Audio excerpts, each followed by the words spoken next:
Assalamu alaikum dear student, this is Naeem Shahzad Malik, Biology Chapter 1 Class 9th Lecture 8. Today our topic is cellular organization.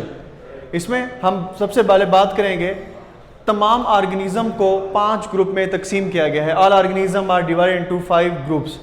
सबसे पहले group में आता है Monera, Protista, Fungi, plants and animal. ये वो 5 kingdoms हैं जिनको उनके सेल की बेस पे उनको 5 ग्रुप में तकसीम किया गया है. मुनीरा के अंदर बैक्टीरिया वगैरह आ जाते हैं, यूनिसेलुलर ऑर्गेनिज्म सारे आते हैं. ये प्रोटिस्टा, इसमें एल्गी वगैरह, सादा मल्टीसेलुलर इसमें को कहते हैं, सिंपल मल्टीसेलुलर. फंजाई है, फंजाई जो है ये भी मल्टीसेलुलर ऑर्गेनिज्म है, सेप्रोफाइटिक होता है, डेड ऑर्गेनिक मैटर पे डिपेंड करता है. प्लांट्स हैं, ऑटोट्राफ हैं, अपनी खुराक खुद तैयार करते हैं. एनिमल्स हेटोट्राफ हैं जो खुद तैयार नहीं करते बल्कि डिपेंड करते हैं दूसरे एनिमल्स के ऊपर या दूसरे ऑर्गेनिज्म के ऊपर. सेल और ऑर्गेनाइज इन 2 टाइप्स. सेल की बेस, अब एक होता है प्रोकैरियोटिक सेल, दूसरा होता है यूकैरियोटिक सेल. प्रोकैरियोटिक सेल किस तरह होता है? अब सबसे पहले प्रोकैरियोट्स और यूकैरियोट्स. अब जो जिस ऑर्गेनिज्म में प्रोकैरियोटिक सेल होगा वो प्रोकैरियोट्स कहलाएंगे, जिन ऑर्गेनिज्म में यूकैरियोटिक सेल होगा वो यूकैरियोट्स कहलाएंगे. प्रोकैरियोट्स का क्या मतलब? अब इन दोनों में क्या डिफ्रेंशिएट है? प्रोकैरियोट्स के अंदर जो उनकी न्यूक्लियस है वो वाज़े नज़र नहीं आती, प्रोमिनेंट नज़र नहीं आता. अगर हम बात करें यूकैरियोट्स की तो इनमें जो न्यूक्लियस है वो वाज़े नज़र आता है.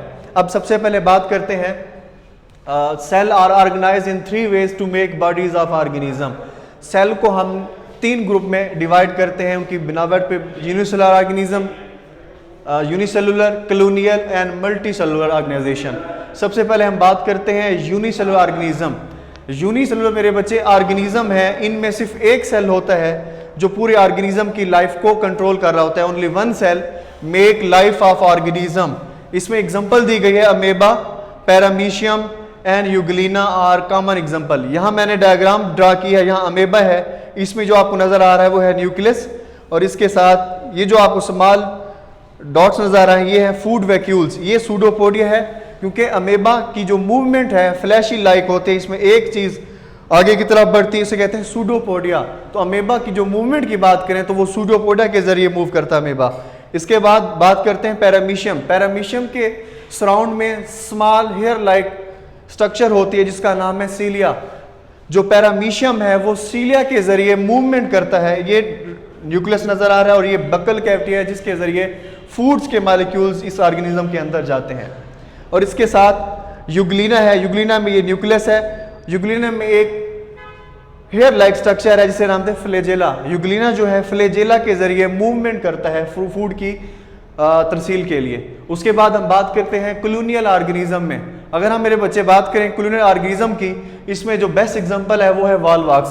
एल्गी की एक टाइप है वॉलवॉक्स. इसमें होता क्या है? इसमें many cellular organism live together and form colony but do not have any division of labour among them. इसमें होता क्या है? यूनिसेलुलर ऑर्गेनिज्म जो होते हैं वो इकट्ठे रहते हैं कॉलोनी की तरह और उनमें अपनी लाइफ के जिम्मेदार खुद होते हैं, किसी और पे डिपेंड नहीं करते. Every organism live into its own life and does not depend on other sales. ये दूसरों पे डिपेंड नहीं करते. उसके बाद हम बात करते हैं मल्टी सेलुलर ऑर्गेनिज्म की. मल्टी सेलुलर ऑर्गेनिज्म में सबसे जो बेस्ट एग्जांपल है वो मस्टर्ड प्लांट है और फ्रॉग है और ह्यूमंस. सबसे पहले बात कर रहे हैं मस्टर्ड प्लांट. इसका जो साइंटिफिक नेम है मस्टर्ड प्लांट का उसे कहते हैं ब्रासिका कैम्पेस्ट्रिस. और इसमें 2 पार्ट्स होते हैं मस्टर्ड प्लांट्स में. एक है वेजिटेटिव पार्ट, दूसरा है रिप्रोडक्टिव पार्ट्स. मेरे बच्चे वेजिटेटिव पार्ट्स के अंदर कौन कौन से पार्ट्स आ जाते हैं? उसमें लीव्स आ जाते हैं, स्टेम आ जाती है, ये चीजें रूट्स हैं जो नॉन रिप्रोडक्टिव होती हैं. अब दूसरा पार्ट्स रिप्रोडक्टिव पार्ट्स में फ्लावर आ जाते हैं. फ्लावर 2 चीजें बनाता है, एक होता है सीड, दूसरा एक्सट्रैक्टिंग ऑयल्स. अब ये भी जो है मल्टी सेलुलर ऑर्गेनिज्म है. फ्रॉग की बात कर लेते हैं. ये भी मल्टी सेलुलर ऑर्गेनिज्म की एग्जांपल है. इसका साइंटिफिक नेम है राना टिग्रीना. इसमें ऑर्गन एंड ऑर्गन सिस्टम होते हैं. मैंने फिगर बनाई हुई है फ्रॉग की, आप देख सकते हैं. इसमें ऑर्गन एंड ऑर्गन सिस्टम मौजूद होता है. इसकी रिजेंबलेंस एक एग्जांपल और लेना चाहूँगा ह्यूमंस की. हम जानते हैं हमारे अंदर ऑर्गन है, लीवर है, स्टमक है, पैंक्रियाज है. ये बहुत सारे ऑर्गन मिल के ऑर्गन सिस्टम बना रहे हैं हमारे अंदर. तो ऑर्गन सिस्टम मेरे बच्चे ये एग्जांपल है मल्टी सेलुलर ऑर्गेनिज्म की. उम्मीद है आपको ये लेक्चर समझ आ गया होगा. इसमें कोई इशू हो तो जावा के ऑफिशियल नंबर पे रब्ता कर सकते हैं। Thank you.